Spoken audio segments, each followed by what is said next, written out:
শুভ উদ্বোধন হলো সুন্দরবন গ্রামীণ শিল্প সংস্কৃতি ও বইমেলা। আয়োজক কানমারি মোহন বাগান ক্লাব।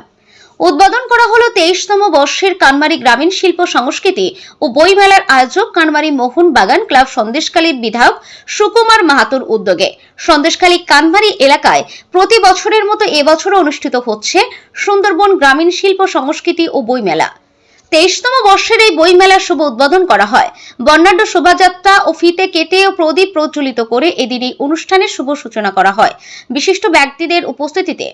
এদিনের এই অনুষ্ঠানে উপস্থিত ছিলেন সন্দেশখালীর বিধায়ক সুকুমার মাহাতো, জেলা পরিষদ সদস্য শিবু প্রসাদ হাজরা, বসিরহাট সাংগঠনিক জেলার যুব সদস্য শেখ আলমগীর, সন্দেশখালী 2 নম্বর ব্লকের যুব সভাপতি শেখ মিজানুর, সন্দেশখালী বিডিও, সন্দেশখালী 1 নম্বর ব্লক পঞ্চায়েত সমিতির সভাপতি সবিতা রায়, সন্দেশখালী 2 নম্বর পঞ্চায়েত সমিতির সভাপতি রৌফান ইয়াসমিন, এই মেলার বিশিষ্ট কার্যকর্তা মানস মাহাতো, গিরিধারী সাহা সহ বিশিষ্টজনেরা।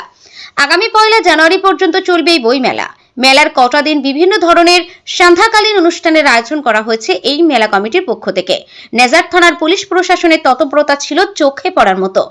সন্দেশখালী থেকে সাফিনুর গাজীর রিপোর্ট, লাইভ নিউজ সিটি। মেলা করছে সর্বোপরি এই মেলা যাদের জন্য হচ্ছে, আমাদের এখানে আছেন শেখ শাহজাহান সাহেব, আমাদের কনভেনার এবং জেলা পরিষদের কর্মাধ্যক্ষ। তার অকুণ্ঠ ভালোবাসা এই মেলা দিনে দিনে বড় হচ্ছে। আছেন শিবপ্রসাদ হাজরা, আলমগীর শেখ, আমাদের যুব সভাপতি মিজানুর শেখ এবং অতিথিরা যারা সত্যি সত্যি আন্তরিকতার সঙ্গে আমাদের অনুপ্রেরণা দেয় বলেই কিন্তু এই মেলা হয়েছে। এখানে বইকে কেন্দ্র করে মেলা গড়ে উঠলেও এখানে সংস্কৃতি, মানুষের অর্থনৈতিক জীবনযাত্রার একটা ছবি ফুটে ওঠে। কারণ এখানে প্রায় 150 দোকানদার আছে যারা 7 দিনে ব্যবসা করে মেলাতে এবং সারা বছরের পরিকল্পনা দুটো রুজি রোজগার হবে। ফলে এখানে সাধারণ গরিব মানুষ যারা আছেন তারা যতটা উপকৃত হচ্ছেন, সঙ্গে সঙ্গে এখানকার সংস্কৃতি, সামাজিক উন্নতি সব কিছু মিলে একটা শহরের সংস্কৃতির সঙ্গে মেলবন্ধন বা বাংলার সংস্কৃতির সঙ্গে মেলবন্ধন ঘটিয়ে আমরা কিন্তু এটা করছি।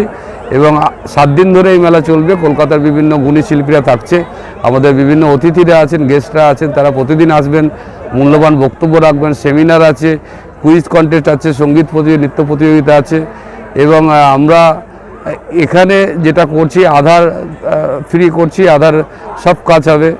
এবং সর্বোপরি আমরা একটা চোখের ক্যাম্প করেছি যেখানে 1000 মানুষ ফ্রি চশমা চক্ষু পরীক্ষা করেছে, সঙ্গে সঙ্গে চশমাও পেয়েছে। তো এইরকম বিভিন্ন সামাজিক কাজকর্মের মধ্যে দিয়ে মেলা গড়ে উঠেছে।